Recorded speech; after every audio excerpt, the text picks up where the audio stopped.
Initially, like when I first came out, at least at school, I felt very comfortable with just being out and open about that for the most part. But like when it came to home and church, it was a much less comfortable experience. I was pretty convinced that like I was depressed because I was gay, so I found myself in this therapist's office. Eventually, I figured out that's what it was called, like reparative therapy or conversion therapy. When we went into the office, the therapist asked me, he's like, what is your goal from this? And I was like, well, like I'm experiencing depression and I'm gay. And he said, okay, those are things we can fix. So when I went into that therapist, he said, like, along the lines of, your voice is too effeminate.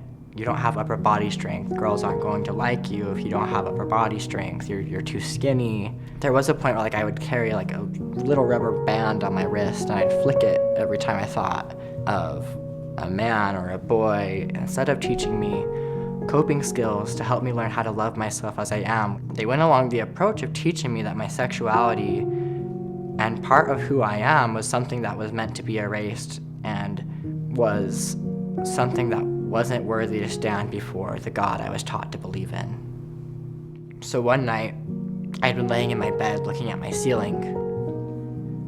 I was feeling discouraged and disappointed in myself because I thought it was my fault that the therapy wasn't working, that I wasn't trying hard enough, and I felt imperfect. And so I was just like, you know, if I die, then I'll be resurrected perfect. And so that night I took a bunch of pills. Thankfully, I woke up the next morning. Other kids just like me aren't as lucky. And therapists like them are what cause LGBTQ people, and youth especially, to commit suicide.